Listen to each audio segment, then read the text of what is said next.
Salut à tous, alors après avoir connecté un capture Nexum à notre MPC, on va maintenant pouvoir commencer à travailler dessus. Donc on va déjà faire des groupes.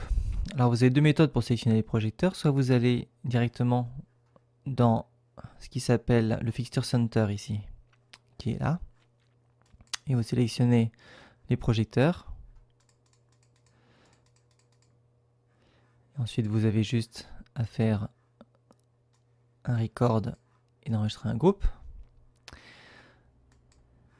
Si vous tapez directement, vous avez automatiquement un renommage du groupe. On voit qu'ici, je vais avoir Viper qui s'inscrit ici. Et vous pouvez également le faire en tapant les chiffres. On peut faire 1 x 6. Normalement, ça correspond à mes découpes.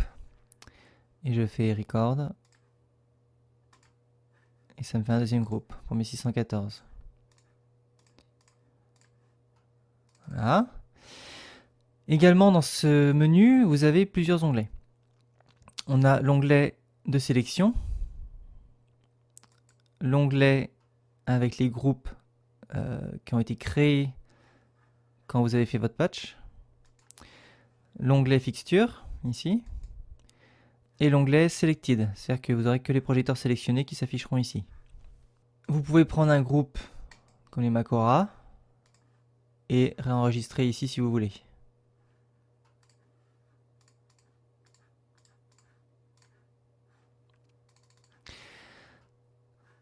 En plus de ça, donc, vous avez l'onglet ici pour la sélection.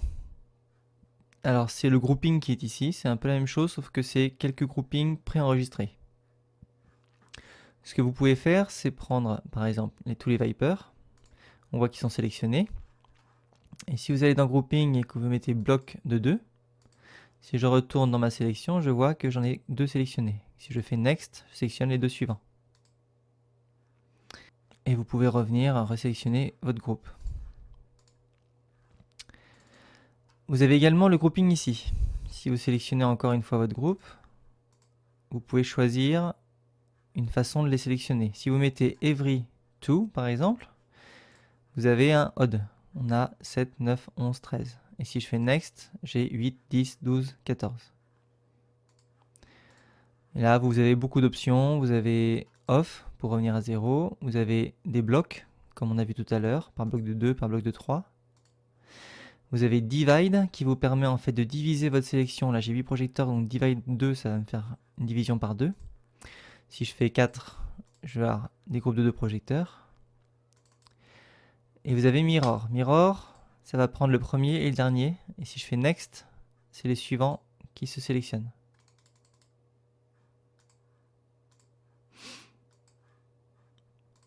Voilà pour le grouping. Il y a plein de choses à tester, hein. Je vous laisse tester un petit peu tout. Vous avez ici un onglet pour désélectionner les projecteurs et pour les resélectionner. Cette petite roue vous permet de gérer les paramètres de la fenêtre. Alors vous avez l'affichage ou pas des outils, différentes options. Vous pouvez supprimer les filtres en bas et vous avez aussi l'intensité des projecteurs que vous pouvez afficher ou pas. Vous avez également possibilité de changer les différentes couleurs, comme les couleurs de la grille. Donc vous pouvez par exemple passer en rose. Fixture sélectionnée, vous pouvez faire un violet. Voilà. Tout ça, ça vous permet donc de rendre votre vue plus visible.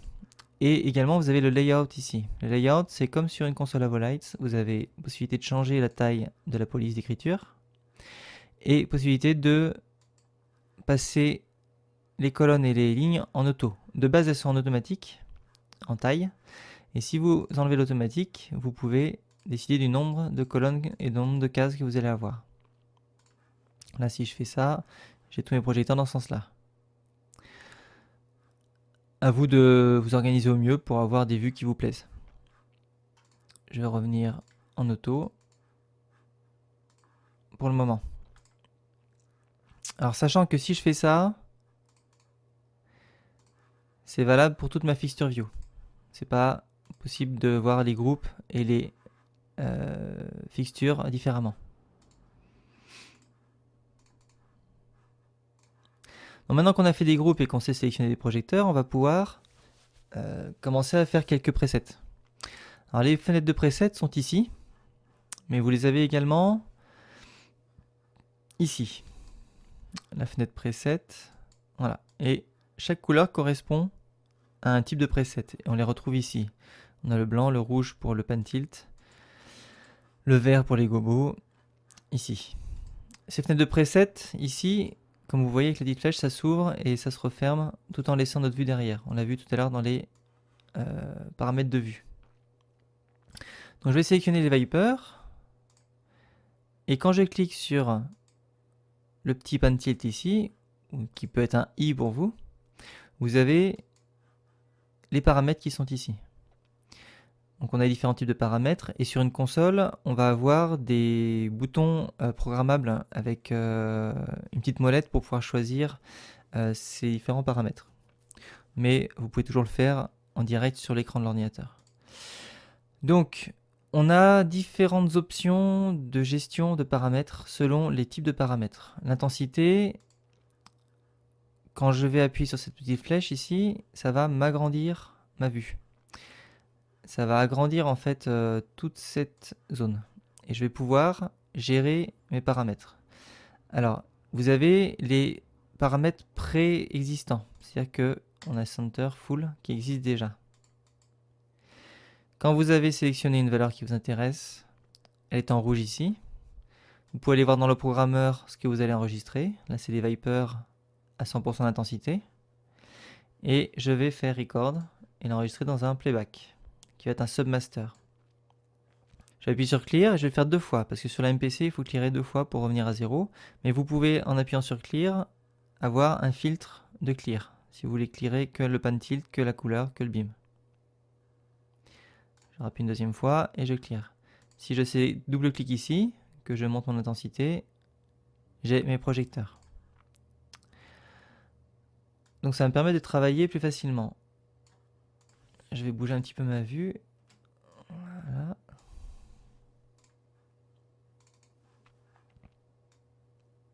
Pour voir mieux. Donc, une fois cela fait, on va revenir sur les Vipers. On a différentes autres options. Ici, vous avez le shutter. Vous avez possibilité de sélectionner dans les cases. Vous avez possibilité aussi de faire glisser. Si vous prenez slow et que vous faites glisser, vous avez le strobe qui est de plus en plus rapide. Vous avez également possibilité de cliquer 2 fois sur la petite case ici et d'aller sélectionner une des options disponibles.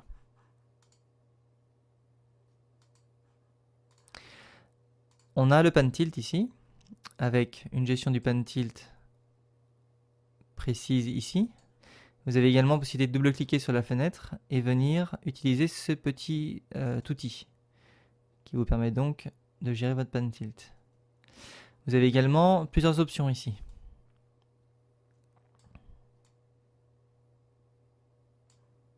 Vous avez le drag qui vous permet d'aller plus lentement ou plus rapidement ici. Et vous avez un joystick. Le joystick va partir du centre et vous permettre de faire des mouvements continus vers un point précis.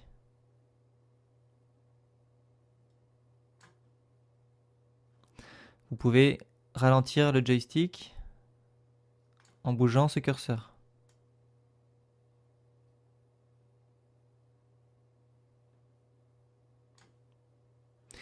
Et vous pouvez bloquer le pan si vous voulez uniquement déplacer le tilt.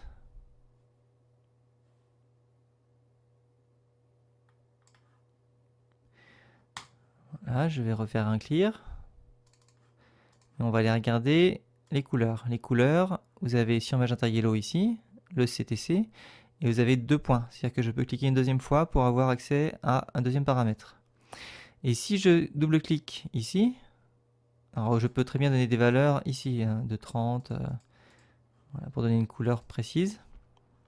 Mais si je double-clique ici, j'ai accès à un color picker, soit avec le tableau qu'on connaît tous, soit avec une degré de teinte de rouge par exemple, et que je peux changer ici, soit avec ce hue saturation qui est un peu plus pointu, soit avec une roue comme sur la Hog. Vous avez également possibilité d'appeler des couleurs préenregistrées de chez Lee, de chez Rosco et de chez Gamecolor. Les gobos, vous les voyez ici. Et si vous double-cliquez, vous pouvez appeler un gobo directement en rotate. Voilà. Et je vais pouvoir donner ensuite une vitesse. Mon paramètre ici va se modifier selon le type de gobo que j'ai. Si je suis sur un gobo indexable, j'ai index.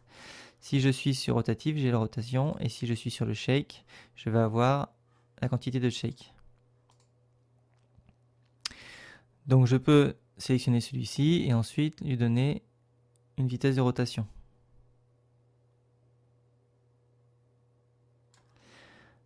Le beam, il n'y a pas grand chose à en dire, c'est le même principe, vous avez juste à double-cliquer et vous avez quelques paramètres en plus, mais il n'y a pas grand chose de plus.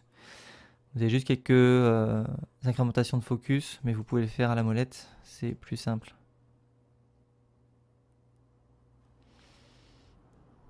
Voilà. Une fois que vous avez trouvé des presets qui vous intéressent, comme sur toutes les consoles, vous avez un filtre dans les palettes de presets. C'est-à-dire que je vais prendre par exemple des Vipers, encore, je vais aller dans couleurs, je vais double-cliquer et je vais prendre ce mixeur là que je préfère. Et là j'ai juste à faire record et je vais enregistrer dans la couleur. Et je vois que j'ai un petit C à côté qui me dit que la couleur est enregistrée. Je prends une deuxième couleur et cette fois-ci je vais mettre un pan tilt. On va les prendre en direct. Voilà, position. Et je vais pouvoir enregistrer encore une deuxième couleur. Et je n'aurai que la couleur d'enregistrer grâce à mon filtre. Donc on a deux couleurs d'enregistrer. Et pour les pan tilt, vous avez juste à enregistrer vos positions au fur et à mesure. Vous pouvez prendre les Vipers et faire un fanning. Le fan il est ici. Donc on va reprendre le pan tilt. Je vais reprendre la petite fenêtre de pan. Je vais venir ici par exemple. Et je vais aller dans fanning. Et fanning, ça m'ouvre ce petit outil qui est là. Et en bougeant un des points, vous allez pouvoir faire un fan sur vos projecteurs. Vous allez également pouvoir faire mirror ou separate. Et separate, ça va vous permettre de décaler ce mirror dans un sens ou dans l'autre.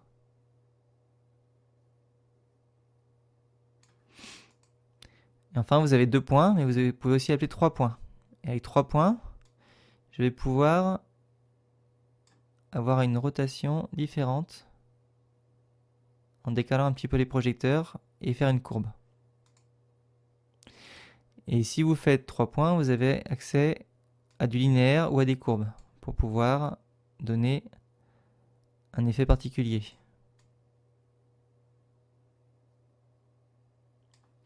Vous pouvez éclairer le fanning.